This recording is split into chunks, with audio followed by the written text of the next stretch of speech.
मैं चाहता हूँ कि आप अपने आप को बदलो, आप अपने अंदर पॉजिटिव बदलाव लेकर आओ। अगर आप चाहते हो ना कि पार्टनर आपसे बात करे, पार्टनर आपसे बात करना चाहे, तो इसमें आपको कई बार खुद को बदलने की ज़रूरत होती है। खुद की कुछ आदतों को बदलने की ज़रूरत होती है, जिस वजह से पार्टनर भी आपको अटेंशन दे।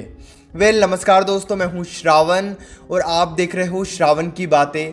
आज की ये बातें काफ़ी ज़्यादा स्मार्ट होने वाली है, इसलिए इन सभी बातों को ध्यान से सुनना। सबसे ज़्यादा ज़रूरी क्या है? देखिए, जब भी हम किसी के कांटेक्ट में रहते हैं तो नॉर्मली हम मोबाइल फ़ोन का काफ़ी ज़्यादा यूज़ करते हैं कांटेक्ट में रहने के लिए। फिर चाहे हम व्हाट्सएप पर बात करें या फिर नॉर्मल डायरेक्ट वॉइस कॉल पर बात करें। लेकिन यहाँ पर ना एक बात समझने वाली होती है कि कई बार हमें नहीं पता चलता है कि आगे वाला इंसान किस सिचुएशन में है। जैसे मानकर चलो, अभी आपने अपने पार्टनर को कॉल किया, यानी कि अपनी गर्लफ्रेंड को या फिर बॉयफ्रेंड को, और आप इस बात को ध्यान से समझना। हो सकता है वो किसी काम में बिजी है, वो किसी काम की वजह से परेशान है, उनका मूड सही नहीं है या फिर उनका ध्यान कहीं और है। और हम क्या करते हैं, हमारे साइड से तो हम बहुत ज़्यादा एक्साइटेड रहते हैं बात करने के लिए, इसीलिए हम बात किए जाते हैं।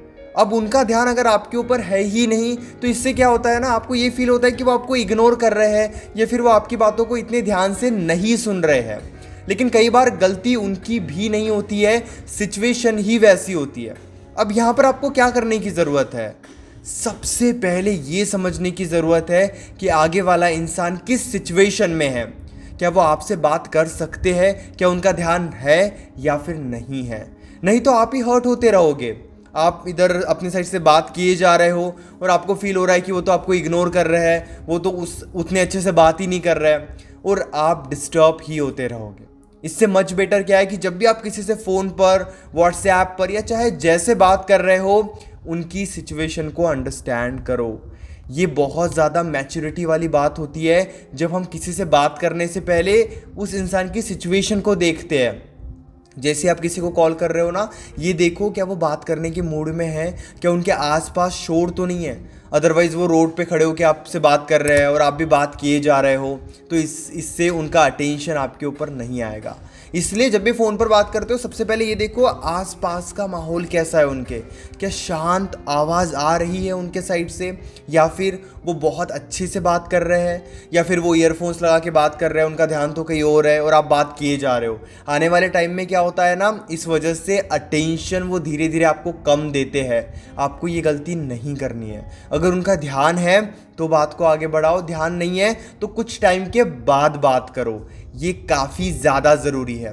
दूसरी बात, अगर आप एक बहुत ही ज़्यादा लॉन्ग टर्म रिलेशनशिप चाहते हो ना, कि बहुत टाइम तक आप उनके साथ रहो, उनके साथ एक हेल्दी बॉन्डिंग बना कर रखो, तो जब भी आप बिजी होते हो ना, उस वक्त उन्हें इग्नोर मत करो, इन्फॉर्म करो। एक एग्जांपल मैं देता हूँ।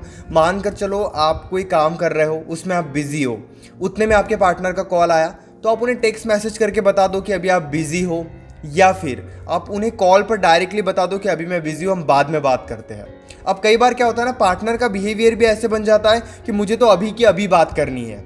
लेकिन ट्रस्ट मी, इस बिहेवियर को बढ़ावा मत दो। अगर उनका ये बिहेवियर है तब भी कोई प्रॉब्लम नहीं है।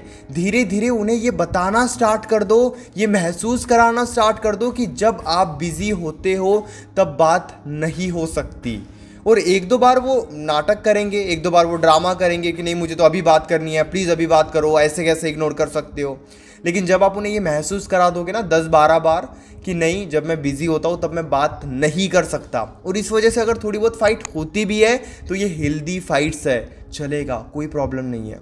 लेकिन उन्हें इग्नोर मत करो डायरेक्टली। अगर आप इग्नोर कर दोगे ना, फ़ोन आया और आपने फ़ोन उठाया ही नहीं, और फिर आप बाद में बता रहे हो मैं बिजी था इसलिए मैंने फ़ोन नहीं उठाया, तो इस वजह से वो भी आपके साथ ऐसे ही करने लग जाएंगे। इससे मच बेटर है कि उन्हें इन्फॉर्म करो। अब जब आप इन्फॉर्म करोगे ना, धीरे धीरे उनको भी ये बात समझ में आने लगेगी कि आप जब बिजी हो तभी आप उन्हें इग्नोर करते हो, अदरवाइज़ आप उन्हें इग्नोर नहीं करते हो। वरना आप भी उनके कॉल्स नहीं उठाओगे, मैसेजेस नहीं उठाओगे, तो वो भी आपके साथ ऐसे ही करेंगे। इसीलिए मैंने कहा इन्फॉर्म करना ज़रूरी है, इग्नोर करने से बेटर। ये बात ज़रूर ध्यान से समझो। हम ये सोचते हैं कि हमें तो वैल्यू बढ़ानी है, इसलिए हम इग्नोर करते हैं। हम 2-2 घंटे के बाद रिप्लाई देते हैं, 3-3 घंटे के बाद रिप्लाई देते हैं, ताकि उन्हें ये महसूस हो कि हम तो बिज़ी रहते हैं। बहुत अच्छी बात है, लेकिन हर बार अगर आप ऐसे ही करते रहोगे, ये गलत बात है। वेल तीसरी और सबसे ज़्यादा ज़रूरी बात है, पैटर्न बना के रखो। कई बार क्या होता है ना, हम सारा दिन बिजी रहते हैं या फिर वो इंसान सारा दिन बिजी रहता है, क्योंकि नो डाउट रिलेशनशिप के अलावा भी ज़िंदगी में बहुत सारी बातें चल रही होती है। उस वक्त हम क्या कर सकते हैं ना, पैटर्न बना के रख सकते हैं कि हम मॉर्निंग पे 10-15 मिनट बात करेंगे या फिर हम नाइट में बात करेंगे। जब आप पैटर्न बना के रखते हो ना, देन ट्रस्ट मी आपके बीच में बहुत कम फाइट्स होती है। वरना आप कभी भी बात कर लेते हो, किसी भी वक्त बात कर लेते हो, किसी भी वक्त कॉल कर लेते हो, तो चांसेस काफ़ी ज़्यादा हाई है कि धीरे धीरे आपको ये महसूस होने लगेगा कि वो आपको इग्नोर कर रहे हैं। क्यों ऐसा महसूस होता है हमें? क्योंकि ना हमें ये लगता है वो पहले तो हमें टाइम देते थे, अब वो हमें टाइम नहीं देते थे। कल उन्होंने तो आफ्टरनून में हमसे इतनी सारी बातें की, आज उन्होंने आफ्टरनून में हमसे बात ही नहीं की। तो उनके लाइफ के भी पैटर्न को समझो कि वो कहाँ पर कब बिजी होते हैं और आप कब बिजी होते हो, और फिर आपको फ्री टाइम कब मिलता है, उनको फ्री टाइम कब मिलता है। जब आप इस तरीके से बैलेंस बनाओगे ना, जब आप इस तरीके से समझोगे, देन ट्रस्ट मी आपको बहुत ज़्यादा हेल्प होगी अच्छे कन्वर्जेशंस बनाने में, अच्छे से बातचीत करने में। एक एग्जांपल देता हूँ, मेरी एक फ्रेंड है, वो सारा दिन बिजी रहती है और मैं भी अपने लाइफ में बहुत ज़्यादा बिजी रहता हूँ सारा दिन। लेकिन जब भी मुझे उससे कुछ पूछना होता है, कुछ डिस्कस करना होता है, तो मैं ना नाइट के वक्त करता हूँ, 10-11 बजे के आसपास। मुझे पता है कि उस वक्त वो फ्री रहती है और उसे भी पता है कि उस वक्त मैं भी फ्री रहता हूँ। जब हम ऐसी बॉन्डिंग्स बना के रखते हैं ना, चाहे वो दोस्तों के साथ क्यों ना हो या फिर रिलेशनशिप में पार्टनर के साथ क्यों ना हो, तो इससे बहुत ज़्यादा हेल्प होती है अच्छे से बातचीत करने में। इसलिए फ्री टाइम को टारगेट करो ताकि आप वहाँ पे बहुत ज़्यादा अच्छे से बातचीत कर सको। वरना ये भी बहुत नॉर्मल बात है कि जब हम बिजी होते हैं तब भी हम बात कर लेते हैं, जब वो बिजी होते हैं तब भी वो बात कर लेते हैं। लेकिन ये तब तक ही होता है जब तक रिलेशनशिप में इंटरेस्ट बना हुआ है। जब धीरे धीरे रिलेशनशिप बोरिंग होने लगेगा ना, फिर वो काम को ज़्यादा इंपॉर्टेंस देंगे, वो फिर आपको इंपॉर्टेंस नहीं देंगे। अगर वो आपसे बात कर रहे हैं, साथ में कोई काम भी कर रहे हैं, वो क्या करेंगे, वो काम को ज़्यादा इंपॉर्टेंस देंगे। शुरुआत में तो उन्होंने आपको ज़्यादा इंपॉर्टेंस दी थी, लेकिन धीरे धीरे वक्त काफ़ी ज़्यादा बदल जाता है। इसीलिए आपको पहले से ये समझने की ज़रूरत है कि आप उन्हें किसी भी चीज़ के लिए प्रेशराइज नहीं करोगे। फ्री टाइम होने के बाद ही आप उनसे बात करोगे और काफ़ी स्मार्टली बात करोगे। पहले उनके सिचुएशन को अंडरस्टैंड करोगे कि क्या वो बात करने के मूड में है, क्या उनके आसपास ऐसा माहौल तो नहीं है जिस वजह से ये समझ में आ रहा है कि वो बिजी है या फिर फ्री है। जब आप ये समझ के बातें करोगे ना, देन ट्रस्ट में आप देखोगे कि उस इंसान की अटैचमेंट काफ़ी ज़्यादा बढ़ रही है। और ये काफ़ी स्मार्ट तरीका है। चाहे आप किसी से भी बात करो, अपने दोस्तों से बात करो या फिर अपने रिलेशनशिप में अपने पार्टनर से बात करो, बात करने से पहले सिचुएशन को समझो।